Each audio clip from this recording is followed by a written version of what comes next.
Hello student. तो CDPO का भी एग्ज़ाम ख़त्म हो गया, बीपीएससी का एग्ज़ाम भी कैंसिल हो गया। लेकिन ऐसा नहीं है कि एग्ज़ाम कैंसिल हो गया तो हम लोग को हताश होने का ज़रूरत है, क्योंकि आयोग बहुत अच्छे से काम करा, सरकार भी इसके लिए बहुत ज़्यादा ही कंसर्न है। अभी अगर आप न्यूज़ देख रहे होंगे तो आपको देखे होंगे कि बीपीएससी अपना रिलीज किया है एसआईटी टीम की कौन कौन इसमें इन्वॉल्व था। तो आप आशा नहीं कीजिए एकदम ही से, क्योंकि बीपीएससी अपने आप को बहुत अच्छे से ये कर रहा। अगर ये नहीं होता, इतना रिस्पॉन्सिबल बिहेवियर नहीं करता तो एग्ज़ाम तुरंत कैंसिल नहीं करता। उसके लिए आप बहुत सारे स्टूडेंट ऐसे होंगे जो सोच रहे हैं क्या है बीपीएससी ऐसा है। बीपीएससी ऐसा नहीं है, बीपीएससी अपना काम कर रहा है और बहुत अच्छे से कर रहा है। इसलिए हम लोग अपना पढ़ाई जारी रखें। हम आधुनिक भारत खत्म कर दिए थे लूसेंट से, अभी मध्यकालीन भारत शुरू कर रहे हैं। तो हम लोग अभी मध्यकालीन भारत शुरू करते हैं। इसको एकदम ध्यान से पढ़िएगा, समझ रहे हैं ना, क्योंकि अभी अगर सीडीपीओ का आप लोग एग्जाम दिए होंगे तो आप देखे होंगे कि हिस्ट्री का क्वेश्चन बहुत ही खतरनाक आया है। खतरनाक इन द सेंस कि वो स्टेटमेंट तक पूछ दिया है कि ये स्टेटमेंट कौन दिया है। तो मुझे लगता है कि लूसेंट का हिस्ट्री पढ़ने के बाद सबको एनसीईआरटी का जो हिस्ट्री है 11th-12th का वो भी पूरा पढ़ना चाहिए। तो मुझे लगता है कि मैं इसके बाद, अगर आप लोग रिक्वेस्ट करेंगे या आप लोग कहेंगे कि मैम वो भी पढ़ा दीजिए, क्योंकि जिस तरह से सीडीपीओ का क्वेश्चन हिस्ट्री में पूछा, बीपीएससी में तो आसान पूछा था, लेकिन जो सीडीपीओ में पूछा वो बहुत ही खतरनाक तरीके से पूछा था। यानी कि बीपीएससी अपने पूछने एग्जाम लेने का तरीका है वो धीरे धीरे बदल रहा है। तो इसलिए आप लोग अगर कहेंगे तो एनसीईआरटी भी अच्छे से पढ़ा देंगे, क्योंकि अभी हम लोग के पास टाइम है, हम लोग जितना चाहे पढ़ सकते हैं और खूब मन से पढ़ेंगे और रिजल्ट देंगे ही, ठीक है ना। और एक चीज़ और हम लोग को फ़ायदा है कि बीपीएससी में थोड़ा बहुत अगर प्रॉब्लम था तो ये जो घटना घटी है वो पूरी तरह से सॉल्व हो जाएगा और बीपीएससी पूरा फेयर एग्जाम लेगा। तो चलिए हम लोग अब शुरू करते हैं, आते हैं मध्यकालीन भारत पे। तो मध्यकालीन भारत शुरू कहाँ से होता है? तो भारत पे अरबों का आक्रमण से शुरू होता है, ठीक है ना। तो सबसे पहले क्वेश्चन पूछता है कि सबसे पहले भारत में अरबों का सबसे सफल आक्रमण कौन सा हुआ? तो मोहम्मद बिन कासिम के नेतृत्व में। देखिए इसको कैसे याद रखिएगा, बहुत है, मुस्लिम तो बहुत आया, लेकिन कोई अरब से आया, कोई तुर्की से आया, कोई मंगोल से आया, तो वो भी आपको याद रखिएगा। सब घोच-पोच नहीं करना है, ठीक है ना। अरब से कौन आया, तुर्क से कौन आया, मंगोल से कौन आया, तो ये आपको याद रखना है, ठीक है ना। तो जैसे मोहम्मद बिन कासिम के नेतृत्व में अरबों ने भारत पे पहला सफल आक्रमण किया। कौन किया? तो पूछता है कि तुर्क शासक कौन था? ये तुर्क शासक नहीं था, ये अरबों का शासक था। तो मोहम्मद बिन कासिम के नेतृत्व में अरब देश जो है, यूनाइटेड अरब अमीरात या सऊदी अरब, ये वो वाला जो एरिया है, ओमान, ये सब वहाँ, वो सब पूरा अरब में आता है, अरबियन कंट्री में। तो मोहम्मद बिन कासिम के नेतृत्व में अरबों ने भारत पे पहला सफल आक्रमण किया। अरबों ने सिंध पे 712 ईस्वी में विजय प्राप्त कर ली, ठीक है। 712 ईस्वी में, याद रखिएगा। सबसे पहले कब आ रहा था, मुस्लिम अटैक कब हो रहा था? तो 712 ईस्वी में। अरब आक्रमण के समय, ये क्वेश्चन पूछा हुआ है, अरब आक्रमण के समय सिंध पर किसका, क्योंकि सिंध आप समझ रहे हैं जितना भी अटैक होता था वो कहाँ से होता होगा, वो लोग आता होगा। तो सिंध जो पाकिस्तान वाला एरिया है या उससे ईरान अफगानिस्तान वाला एरिया से होते हुए अटैक करता होगा, तो वो सिंध वाला एरिया। तो अरब आक्रमण के समय सिंध पे दाहिर का शासन था, दाहिर राजा का नाम है, दाहिर का शासन था। भारत पे अरब वासियों के आक्रमण का मुख्य उद्देश्य, उन लोग का उद्देश्य क्या था? राज करना नहीं था, धन दौलत लूटना और इस्लाम धर्म का प्रचार प्रसार करना था। उसके बाद जो आता है सो देखिए, 932 ईस्वी में अलप्तगीन नामक एक तुर्क सरदार, वो हो गया अरब। अब ये तुर्क सरदार गजनी साम्राज्य की स्थापना की, जिसकी राजधानी गजनी थी, ठीक है ना। अलप्तगीन की मृत्यु के पश्चात कुछ समय तक गजनी में पीरितिगीन ने शासक किया। इसी के शासनकाल में 972 से लेकर 977 ईस्वी में सर्वप्रथम भारत में आक्रमण हुआ, ठीक है ना। प्रथम तुर्क आक्रमण का समय पंजाब में शाही वंश के शासक जयपाल शासन कर रहे थे। जब तुर्क का आक्रमण हो रहा था तो पंजाब में शाही वंश का शासक जयपाल शासन कर रहे थे। अलप्तगीन का गुलाम और दामाद, उन लोग का जनरली दामाद जो होता था वो गुलाम ही होता था। तो अलप्तगीन का गुलाम और दामाद सुबुक्तगीन 977 ईस्वी में गजनी के गद्दी पर बैठा। गजनी कहाँ है? तो शायद अफगानिस्तान में है, तो अफगानिस्तान में है। तो महमूद गजनी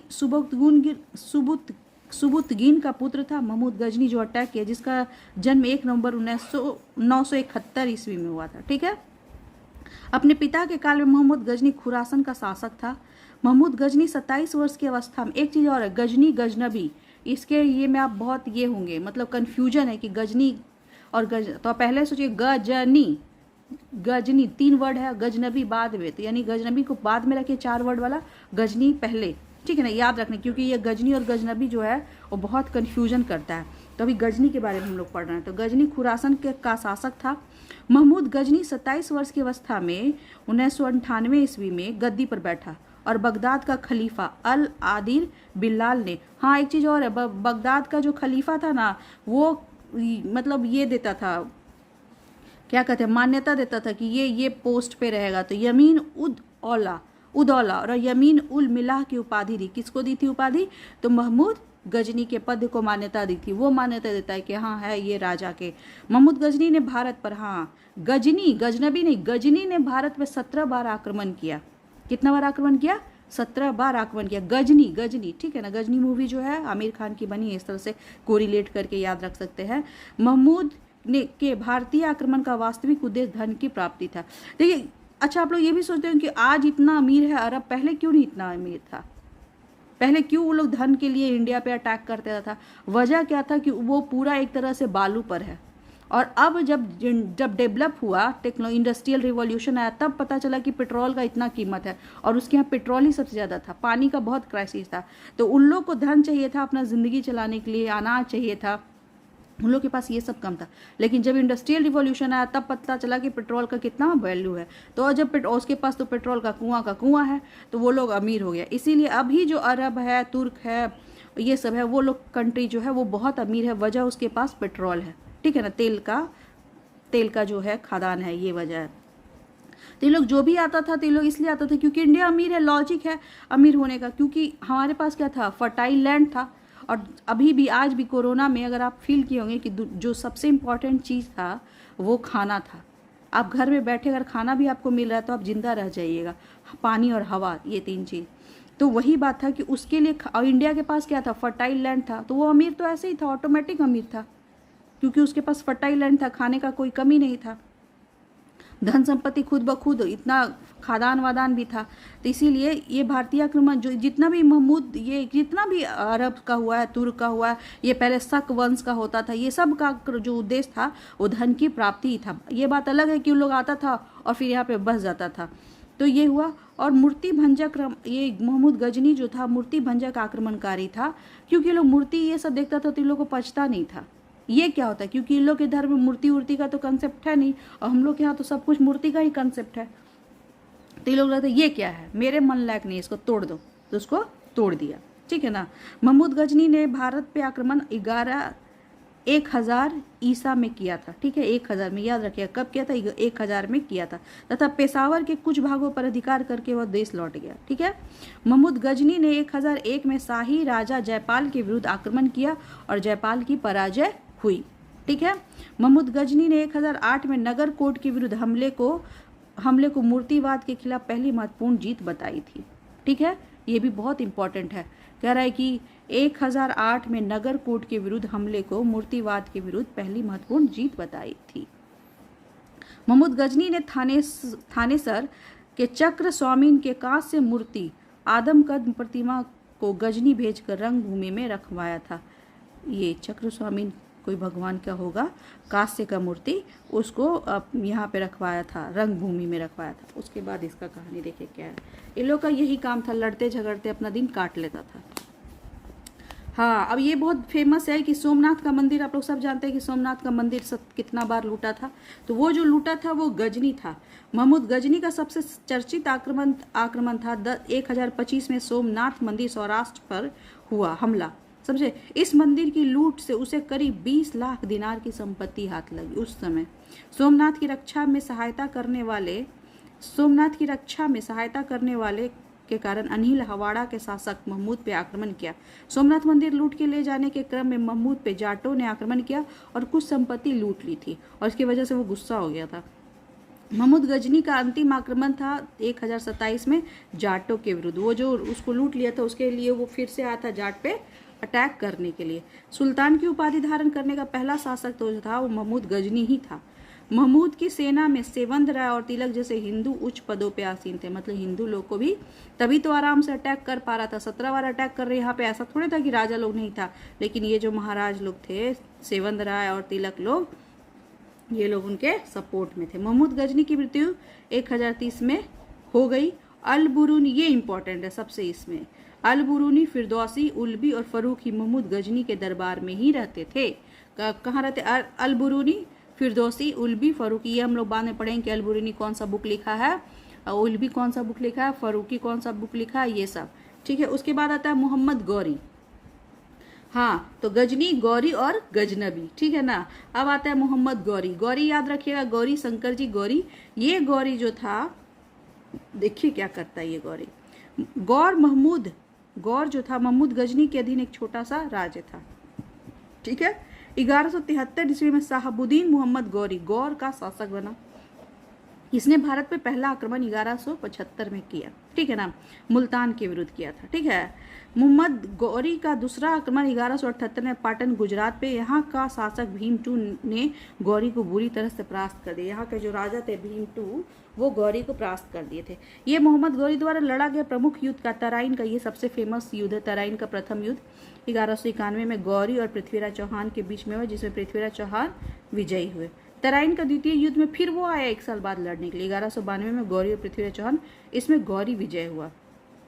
और चंदावर का युद्ध हुआ 1194 में, गौरी और जयचंद, गौरी ही विजयी हुआ। ये जो गौरी को इनवाइट कौन किया था ये तराइन के युद्ध के लिए? तो ये जयचंद किया था। जयचंद जो था वो पृथ्वीराज चौहान का दुश्मन था, वो इसको इनवाइट किया कि आके पृथ्वीराज चौहान को हराइए। लेकिन ये कैसे सोच लेता है कि ये हमको उसको हरा सकता है जो उतना ताकतवर है, तो हमको छोड़ देगा। तो फाइनली जिस जयचंद ही बुलाया था, और इसीलिए नहीं आता है कोई अगर धोखेबाज निकल जाता है, अपने ऑर्गेनाइजेशन से धोखा करता है, तो बोलता है लोग उसको कि जयचंद मत बनो। जयचंद जो था एक तरह से इतिहास में जो धोखा देने वाला होता है, उसके लिए ये पर्यायवाची बन गया है जयचंद। ठीक है। मोहम्मद गौरी भारत के विजित प्रदेशों पर शासन का भार अपने गुलाम सेनापति को सौंपते हुए गजनी लौट गया। ठीक है ना। तो गजनी एक जगह है, कंफ्यूज नहीं होना। मोहम्मद गौरी था जो पृथ्वीराज चौहान को हराया था। कौन हराया था? पृथ्वीराज चौहान को मोहम्मद गौरी था। ठीक है ना। चंदावर का युद्ध वो भी याद रखिएगा, ये भी पूछता है। 1194 ईस्वी में गौरी और जयचंद गौरी विजय हुआ। मोहम्मद गौरी की हत्या 15 मार्च 1206 में कर दी गई। उसके बाद जो आता है सल्तनत काल आता है। ठीक है। सल्तनत काल जो आता है, पहला वंश आता है उसमें गुलाम वंश। गुलाम वंश की स्थापना 1206 में कुतुबुद्दीन ऐबक ने किया था। वो गौरी का गुलाम था। अभी ऊपर में पढ़े कि गौरी जो था अपने गुलाम को अपना शासन सौंपते हुए चला गया। ठीक है ना। तो उसी का जो एक गुलाम था वो कुतुबुद्दीन ऐबक था। गुलामों को फारसी में बंदगा कहा जाता है। इन्हें सैनिक सेवा के लिए खरीदा जाता था। वहां पर उस समय मानव का मतलब ये होता था, खरीद बिक्री होता था। ठीक है ना।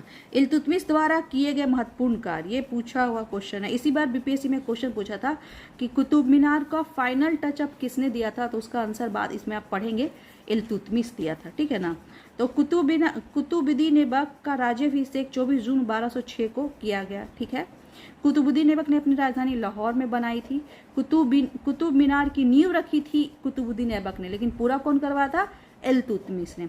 इल्तुतमिश द्वारा किए गए महत्वपूर्ण कार्य देखिए। इसके बाद आया कुतुबुद्दीन ऐबक के बाद आया जो राजा, वो आया इल्तुतमिश। ठीक है ना। सल्तनत ये गुलाम वंश में कुतुब मीनार का निर्माण को पूर्ण करवाया। ठीक है। सबसे पहले शुद्ध अरबी सिक्के, एक इस बार बीपीएससी में क्वेश्चन भी आया था कि सबसे पहले सोना का सिक्का कौन चलवाया था। आपको अगर कोई एग्जाम दिए होंगे, आपको क्वेश्चन याद होगा, तो आपको याद आ रहा होगा शायद। सबसे पहले शुद्ध अरबी सिक्के किसने चला? जिसको कि चांदी को टंका कहा जाता था और तांबे को जित्तल कहा जाता था, ये इल्तुतमिश ही चला। ये क्वेश्चन बीपीएससी में बहुत बार पूछा हुआ है। 40 गुलाम सरदारों का संगठन बनाया जो तुर्कान चेहलगामी के नाम से जाना जाता था। ये इल्तुतमिश का काम है। सर्वप्रथम दिल्ली पर अमीरों का दमन किया, जो अमीर लोग थे उसका दमन किया। ठीक है। ये तो बीच में दे दिया इल्तुतमिश द्वारा किए गए महत्वपूर्ण काम, लेकिन अभी हम लोग कुतुबुद्दीन ऐबक के बारे में ही पढ़ रहे हैं। दिल्ली में कुवत उल इस्लाम मस्जिद और अजमेर में 2.5 दिन का झोपड़ा नामक मस्जिद का निर्माण ऐबक ने करवाया था। देखिए ये क्वेश्चन 2.5 दिन का झोपड़ा, सिर्फ पूछिए 2.5 दिन का झोपड़ा क्या है? मस्जिद है, कुटिया है, अनाथालय है, ऐसे करके ये एक मस्जिद था। और ये पहले कहा जाता है कि वो एक मंदिर था, उसको तोड़ के 2.5 दिन में मस्जिद बना दिया था ऐबक ने। कुतुबुद्दीन ऐबक 1 लाख बख्श, लाखों का दान देने वाला भी कहा जाता है। प्राचीन नालंदा विश्वविद्यालय को ध्वस्त करने वाला ऐबक का सहायक सेना नायक बख्तियार खिलजी। पूछेगा बख्तियार खिलजी किसका सहायक सेना था? तो वो जो था वो कुतुबुद्दीन ऐबक का था। आपको डेट अगर याद होगा 1191 में वो अटैक किया था, ठीक है ना। तो इस तरह से आपको 1200 के रिस्पेक्ट में तो आपको पता चल जाएगा कि ये किसके काल, गुलाम वंश का जो पहला शासक कुतुबुद्दीन ऐबक था, उसी के टाइम में उसी का एक सेना नायक था बख्तियार खिलजी, और वो जब बिहार जाता है उसी के नाम पे बख्तियारपुर भी पड़ा हुआ है, ठीक है ना। हम लोग के यहाँ जो बिहार में बख्तियारपुर है उसी के नाम पे वो नालंदा विश्वविद्यालय को, नालंदा को ही क्यों, विक्रमशिला को, ये सब को ध्वस्त करने का जो जाता है क्रेडिट, गंदा वाला क्रेडिट, वो जाता है बख्तियार खिलजी को, ठीक है। तो ये सब आपको ध्यान में रखना है। स्टोरी की तरह पढ़ेंगे तो मज़ा आएगा, ऐसे एकदम लोड लेके हाँ ऐबक पढ़ रहे हैं, ये इल्तुतमिश पढ़ रहे, नहीं, कुतुबुद्दीन ऐबक था, ठीक है।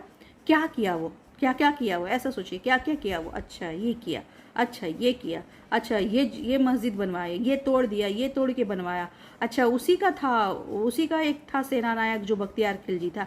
ऐसे करके कोरिलेट कर करके पढ़ेंगे ना तो फिर आपको चीज़ें एकदम से याद रहेगी, ठीक है ना। तो अब आते हैं इस पे। ऐबक की मृत्यु 1210 में चौगन खेलते समय, चौगन जो पोलो खेलता है ना, घोड़ा पे चढ़ के वो करता है, तो उसी को कहते हैं चौगन खेल। तो ऐबक की मृत्यु 1210 में चौगन खेलते समय घोड़े से गिरकर हो गई थी और इसे लाहौर में दफनाया गया।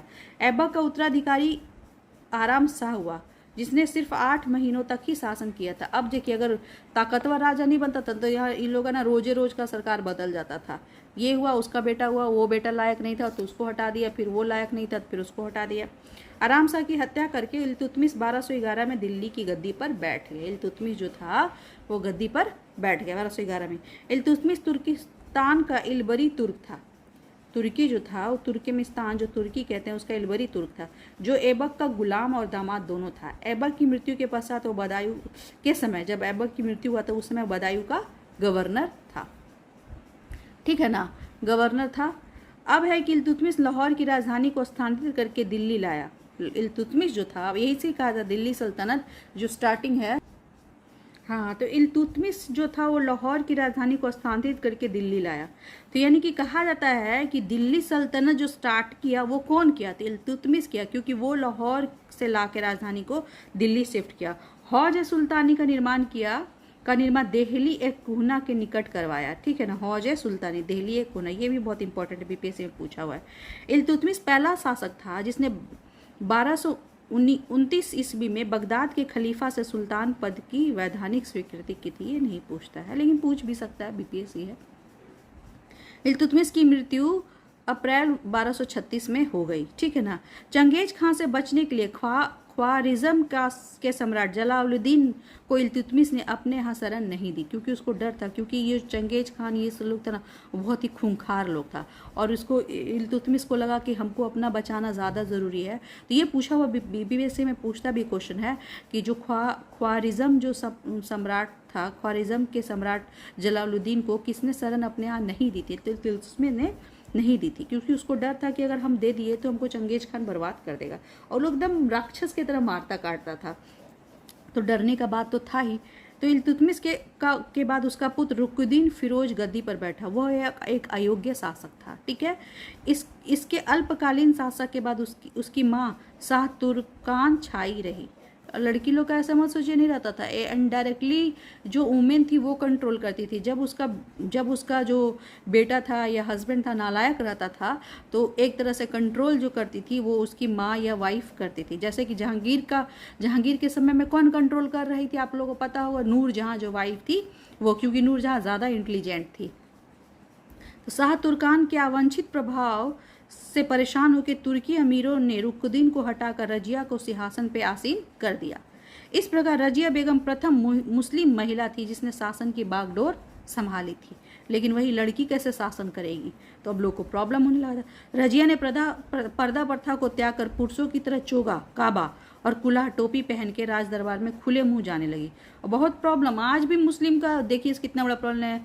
वो जो ब्लैक वाला ड्रेस होता है वो पहन के गर्मी हो ठंडा हो ये, और उस समय ये इस तरह का, उस समय सोचिए 1299 और के अप्रॉक्स का बात है, तो 1229-30 का बात है, तो उस समय इसको कैसे लोग बर्दाश्त कर लेता कि ऐसे कैसे आ गई खुले मुंह, लड़की है, ये भूल जाता कि लड़की है लेकिन वो एक तरह से वो सल्तनत की राजा है, ठीक है ना। रजिया ने मलिक जमालुद्दीन याकूत को आमिर ए अखुर घोड़े का सरदार नियुक्त किया। ये पूछता है अमीर ए अखुर का मतलब क्या होता है, तो घोड़े का सरदार होता है। किसको की, तो मलिक जमालुद्दीन याकूत को की। गैर तुर्कों को सामंत बनाने के रजिया के प्रयासों से तुर्क जो तुर्क था उसको सामंत बनाने लगी, उससे जो तुर्क अमीर था वो इसके विरुद्ध हो गया, क्योंकि तुर्क लोग ही इसको बनाया था। उसने बंदी बनाकर दिल्ली की गद्दी पे मुइजुद्दीन बहरम शाह को बैठा दिया। अब रजिया बेगम को हटा के अब कौन बना दे, मुइजुद्दीन बहरम शाह को। रजिया की शादी अल्तुनिया के साथ हुई। इसके शादी करने के बाद रजिया पुनः गद्दी प्राप्त करने का प्रयास किया, लेकिन वो असफल रही, ठीक है ना। और रजिया की हत्या 13 अक्टूबर 1240 को डाकुओं के द्वारा कैथल के पास कर दी गई, बेचारी को मार दिया गया। बहराम शाह को बंदी बनाकर उसकी हत्या 1242 में कर दी गई। बहराम शाह की भी हत्या कर दी गई। बहराम शाह के बाद दिल्ली का सुल्तान अलाउद्दीन मसूद शाह 1242 में बना। बलबन बहुत ताकतवर राजा हुआ फिर उसके बाद, ठीक है ना। तो बलबन के षड्यंत्र द्वारा 1246 में अलाउद्दीन मसूद शाह को सुल्तान के पद से हटाकर नसरुद्दीन महमूद को सुल्तान बनाया गया। नसरुद्दीन मोहम्मद ऐसा सुल्तान था जो टोपी सीकर अपना जीवन निर्वाह करता था, ठीक है ना। बलबन ने अपनी पुत्री का विवाह नसरुद्दीन महमूद के साथ किया। बलबन का वास्तविक नाम ये पूछता है बहाउद्दीन था। इल्तुतमिश का वो भी गुलाम था, ठीक है ना। अब आता है तुर्कान चिहलगामी का विनाश बलबन ने कर दिया। ये पूछा हुआ है कि तुर्कान चिहलगामी का विनाश किसने किया था, तो बलबन ने किया था, ठीक है। बलबन 1266 में घियासुद्दीन बलबन के नाम से दिल्ली की गद्दी पर बैठा। कितना कब बैठा, 1266 में। आगे पूरा गेम कर लिया, पहले किसको किसको बनवाया, नसरुद्दीन मोहम्मद को बनवाया, फिर ये वो को बनवाया, फिर उसके बाद ये फाइनली ये बन गया, ठीक है ना। तो दिल्ली की गद्दी पर बैठ गया। राज दरबार में सिजदा और पैबोस प्रथा शुरू किया, झुक के प्रणाम करना, मतलब इस तरह से कि मैं ही भगवान हूँ, मैं ही जो भी हूँ सुपर पावर हूँ। तो वहाँ राज दरबार में सिजदा और पैबोस, सिजदा जो किया जाता है वो अल्लाह के सामने ही किया जाता है, लेकिन ये बोला नहीं मेरे सामने करो। राज दरबार में सिजदा और पैबोस की प्रथा की शुरुआत बलबन ने की थी। बलबन ने फारसी रीति रिवाज पर आधारित नवरोज उत्सव को प्रारंभ करवाया। तो नवरोज उत्सव अभी भी सुनते हैं कि जम्मू कश्मीर में मनाया जाता है। नवरोज उत्सव ये कहाँ का था, फारस का था, ठीक है ना। तो ये देखिए, अपने विरोधियों के प्रति बलबन ने कठोर लौह एवं रक्त की नीति का पालन किया। पूछता है कि लौह और रक्त की नीति का पालन किसने किया, तो किसने किया, बलबन ने किया, ठीक है ना। नसरुद्दीन शाह ने बलबन को उल्गू खां की उपाधि, ये भी पूछता है कि उल्गू खां की उपाधि किसे मिली थी, तो महमूद बलबन को मिली थी, ठीक है ना। बलबन के दरबार में फारसी प्रसिद्ध कवि अमीर खुसरो और अमीर हसन रहते थे। अमीर खुसरो बहुत सारे राजा के बीच में, लेकिन पहला जो दिल्ली सल्तनत में आया वो बलबन था। बलबन के दरबार प्रसिद्ध कवि कौन रहते थे, अमीर खुसरो और अली हसन। गुलाम वंश का अंतिम शासक समुद्दीन कैमूर था, ठीक है। ये भी पूछ सकता है कि अंतिम शासक कौन था, समुद्दीन कैमूर था। खिलजी वंश, अब आता है खुलजी वंश। दिल्ली सल्तनत में बहुत सारा वंश राज किया, उसमें पहला वंश जो था वो गुलाम वंश था। उसके बाद आता है खिलजी वंश। खिलजी वंश का तो आप जानते हैं, जो सबसे ताकतवर राजा हुआ अलाउद्दीन खिलजी हुआ। देखते हैं कहाँ उसका कहानी शुरू हुआ।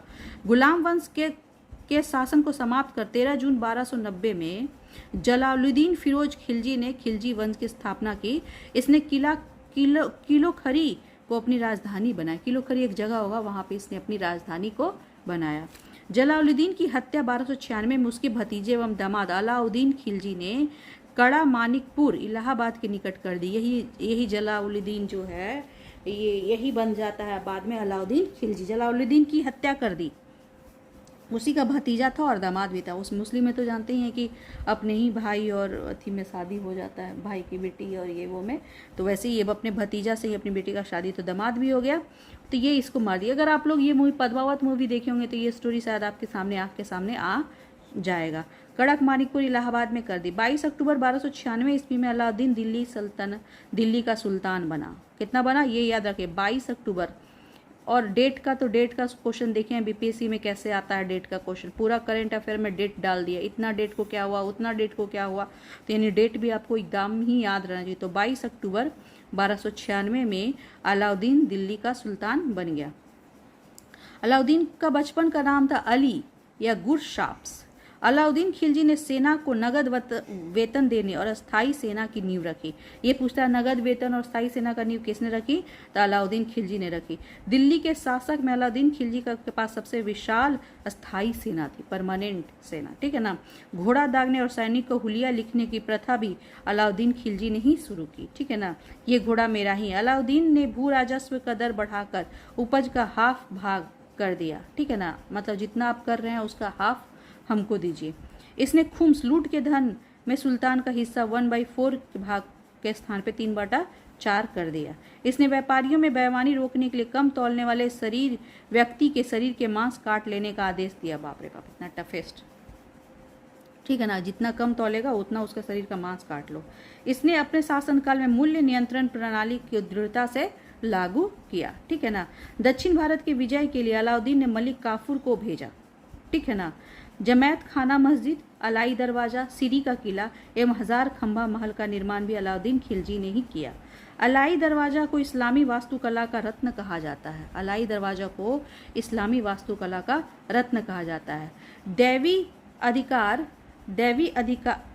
अधिकार के सिद्धांत को अलाउद्दीन ने ही चलाया था। दैवी अधिकार के सिद्धांत को अलाउद्दीन चलाया था। अब देखते हैं इसके दौरान जो हुआ था। जैसे अमीर खुसरो के बारे में पढ़े तो अमीर खुसरो का मूल नाम मोहम्मद हसन था, जिनका जन्म पटियाली पश्चिमी उत्तर प्रदेश बदायूं में 1253 ईस्वी में हुआ।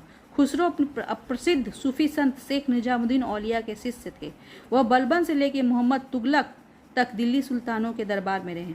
इन्हें तूतीय हिंद, पूछता क्वेश्चन की तूतीय हिंद किसे कहा जाता है, तो अमीर खुसरो को भारत का तोता के नाम से भी जाना जाता है। सितार और तबले का आविष्कार, सितार और तबला जो है उसका आविष्कार अमीर खुसरो ने ही किया था। उसके बाद पढ़ते हैं बाजार नियंत्रण करने के लिए अलाउद्दीन खिलजी द्वारा बनाए जाने वाले नवीन पद क्रमानुसार दीवान ए रियासत। ये पढ़िएगा, एकदम याद रखिएगा। दीवान ए रियासत का मतलब क्या, ये व्यापारियों पर नियंत्रण रखता था, ठीक है ना। यह बाजार नियंत्रण को पूरी व्यवस्था का संचालन करता था। सहनाई मंडी, प्रत्येक बाजार में बाजार का अधीक्षक, सहना मंडी का। बरीद किसे कहते थे, बाजार के अंदर घूमकर बाजार का निरीक्षण करता था। मुनहियान एवं गुप्तचर गुप्त सूचना प्राप्त करता था। इस तरह से था। तो हम लोग खिलजी वंश को ख़त्म करेंगे और उसके बाद तुगलक वंश कल से शुरू करेंगे। स्लो करेंगे। आप लोग अच्छे से पढ़िए। आप लोग अपना जो आपका प्रॉब्लम होगा, जो आपको लगता होगा कि नहीं मैम ये पढ़ा देती तो ठीक होता, हम तैयारी करेंगे, आप हमसे वो रिक्वेस्ट कर सकते हैं, मैसेज कर सकते हैं, हम उसको मतलब कोशिश करेंगे पढ़ाएं। सिकंदर असानी की उपाधि स्वयं को दे दिया अलाउद्दीन खिलजी। सिकंदर ए सानी का। अलाउद्दीन ने मलिक याबू को दीवान ए रियासत नियुक्त किया था। अलाउद्दीन द्वारा नियुक्त परवाना नवीस नामक अधिकारी वस्तुओं का परमिट जारी करता था उस समय, समझ रहे ना, परमिट जारी करना वस्तुओं का। तो कौन नियुक्त किया था, परवाना नवीस नाम था उसका। सहनाई मंडी पहले ही पढ़े, जो यहाँ खादानों की बिक्री हेतु लाया जाता था। मंडी समझ रहे हैं, सब्जी वब्जी जहाँ बिकता है। सराय अदल, जहाँ वस्त्र, शक्कर, जड़ी बूटी, मेवा, दीपक का तेल, अन्य निर्मित वस्तुओं बिकने के लिए, सब पूछता है। क्वेश्चन को टफ करना होता है तो ये पूछेगा सहनाई मंडी में क्या हुआ, सराय दल का मतलब क्या हुआ, ठीक है ना। अलाउद्दीन खिलजी की आर्थिक नीति की व्यापक जानकारी जियाउद्दीन बर्नी की कृति तारीख फिरोज शाही मिलती है। ये क्वेश्चन सीडीपीओ में पूछा हुआ है। अगर आप कल एग्जाम दिए होंगे संडे को तो ये पूछा हुआ था कि आर्थिक नीति, अलाउद्दीन की आर्थिक नीति का कौन सा राइटर है जो जिक्र करता है, तो जियाउद्दीन बर्नी की कृति। ये नहीं पूछा तारीख फिरोज शाही में जियाउद्दीन बर्नी का, अगर आप देखे होंगे ध्यान से, क्योंकि जो सीडीपीओ का क्वेश्चन है वो स्टेटमेंट देके पूछा है। तो देखिए ये क्वेश्चन है, तो ये मत सोचिए लूसेंट से आ गया और वो क्वेश्चन किसी को नहीं लग रहा हो, क्योंकि हम लोग को याद है तारीख फिरोज शाही में जिक्र है, लेकिन उसमें लिखा है कि कौन कौन राइटर किया है। तो देखिए ये क्वेश्चन आ गया। अलाउद्दीन खिलजी की आर्थिक नीति की व्यापक जानकारी किस बुक में मिलती है, तो तारीख फिरोज शाही में मिलती है और लिखा कौन है, जियाउद्दीन बर्नी की कृति है, ठीक है ना। तो ये क्वेश्चन बन गया सीडीपीओ का क्वेश्चन कल जो आया था। खजा-ई-नूल फतू अमीर खुसरो, खजा-ई-नूल जो फतू जो पुस्तक है वो अमीर खुसरो, रिहला जो पुस्तक है इबन बतूता, और फतू सलातीन इस्लामी की कृति है। ये रिहला पूछा हुआ है कि कौन राइटर है, 64 या 65 में पूछा है, रिहला इबन बतूता का है, ठीक है ना। मूल्य नियंत्रण को सफल बनाने में मुहत्तिसीब सेंसर जिसको बोलते हैं और नाजिर नाप तौल के अधिकारी का महत्वपूर्ण भूमिका रही। राजस्व सुधारों के अंतर्गत अलाउद्दीन ने राजस्व सुधारों के अंतर्गत अलाउद्दीन सर्वप्रथम मिल्क इनाम एवं वक्फ के अंतर्गत की दी गई भूमि को वापस लेकर खालसा भूमि में बदल दिया। ये बहुत सारा मतलब बदलाव किया, ठीक है ना। अलाउद्दीन के द्वारा लगाए जाने वाले 2 नवीन कर थे चराई कर, ठीक है ना। दुधारू पशुओं पे लगाया जाता था चराई कर, और गढ़ी कर होता था घर और झोपड़ी पे लगाया जाता था। ये क्वेश्चन भी पूछेगा, ठीक है ना। अभी तक पूछा नहीं है। अलाउद्दीन खिलजी के शासनकाल में 1297 से लेकर 1306 तक मंगोल के 6 आक्रमण हुए। ये भी पूछेगा कि मंगोल का 6 आक्रमण किसके शासनकाल में हुआ था, तो अलाउद्दीन खिलजी के समय में हुआ था। प्रथम आक्रमण 1297 में कादर खां के नेतृत्व में, और दूसरा हुआ जो 1298 में सल्दी के नेतृत्व में हुआ, तीसरा जो हुआ 1299 में कुतलुग ख्वाजा के नेतृत्व में, चौथा जो आक्रमण 1303 तारगी के नेतृत्व में, पांचवा आक्रमण 1305 अली बेग और तारतका के नेतृत्व में, छठा आक्रमण 1306 में कबक और इकबाल मंद के नेतृत्व में। ये सब राजा था 6 का। पूछ सकता है क्वेश्चन, जब दे दिया है लूसेंट में तो पूछ सकता है, तो आप इसके लिए तैयार रहिए, इसको बहुत अच्छे से पढ़िए, ठीक है ना। कि पूछेगा कि जो पहला जो मंगोल का आक्रमण हुआ था उसका राजा का नाम, तो ये अब दूसरा हुआ था, तीसरा हुआ था, चौथा हुआ था, पांचवा हुआ था, छठा हुआ था, सबका नाम इसमें दिया हुआ है, तो ये तो पूछ ही सकता है, तो इसके लिए आप तैयार रहिए। अलाउद्दीन खिलजी की मृत्यु 5 जनवरी 1316 में हो गई। बेचारा बहुत मेहनत किया, बहुत सुधार किया। इनफैक्ट कुतुबुद्दीन मुबारक खिलजी 1316 में दिल्ली के सिंहासन पर बैठा। इसे नग्न स्त्री और पुरुष का संगत बहुत पसंद था। ये सब राजा ना बर्बादी का जो कहते हैं ना कहानी है। मुबारक खिलजी कभी कभी राज दरबार में स्त्रियों का वस्त्र पहन के आता था। मेंटल डिसेबल कहने का मतलब है। बर्नी के अनुसार, जियाउद्दीन बर्नी के अनुसार मुबारक कभी कभी नग्न होकर दरबारियों के बीच दौड़ा करता था। उसका तो अलग ही कहानी सबका था। मुबारक खान ने खलीफा की उपाधि धारण की थी। मुबारक के वजीर खुसरो खां 15 अप्रैल 1320 को इसकी हत्या करके स्वयं दिल्ली के सिंहासन पे बैठ गया। खुसरो खां ने पैगंबर के सेनापति की उपाधि धारण की। अपने अपने लोग उपाधि खलीफा, मतलब इतना बकवास राजा था फिर भी उसको खलीफा की उपाधि मिल गई। 15 अप्रैल 1320 को इसको हत्या कर दिया। या बेवकूफ राजा था तो हत्या ही कर दिया, वही ज्यादा अच्छा हुआ। खुसरो खां ने पैगंबर की उपाधि धारण की। तो यहाँ तक हम लोग दिल्ली सल्तनत में, हम लोग सल्तनत काल में यहाँ अलाउद्दीन क्या खिलजी वंश तक पढ़ लिए हैं। आगे का वंश हम लोग और पढ़ेंगे, अभी इतना डालते हैं, फिर आगे तो इसको पढ़िए, बहुत पढ़िए। देखिए क्योंकि इसी में आपको लग रहा हो इसी में कोई भी क्वेश्चन बन सकता है इतना ही दूर में। जैसे अभी बता दिया ना कि कल का जो क्वेश्चन था कि अलाउद्दीन खिलजी का आर्थिक नीति का व्यापक जानकारी कहाँ से मिलता है, तो जियाउद्दीन बर्नी के बुक से मिलता है, तारिक फिरोज शाही से, ठीक है ना। तो इस तरह से क्वेश्चन आ सकता है, कुछ भी आ सकता है। चराई कर क्या है, गढ़ी कर क्या है, ठीक है ना। इसलिए आपको हर राजा के समय का क्या क्या घटना था, क्या क्या वो काम किया, क्या क्या नाम दिए, जैसे सहनाए मंडी, सदाए अदल, दीवाने रियासत, ठीक है ना, दिल्ली कुहना, ये सब जितना भी है। और इस्लामी वास्तुकला का रत्न किसे कहा जाता है, अलाई दरवाजा को कहा जाता है। तो इस तरह से आप पूरा ये कीजिए, और इसको इतना भी करते हैं, डन। फिर शुरू करते हैं। खूब मन लगा के पढ़िए एकदम। ये नहीं सोचना है कि बीपीएससी ऐसा है, बीपीएससी वैसा है, हम तो बर्बाद हो गए, हम कुछ नहीं हुए। कहानी तो अब शुरू हुई है। चलिए, ऑल द बेस्ट।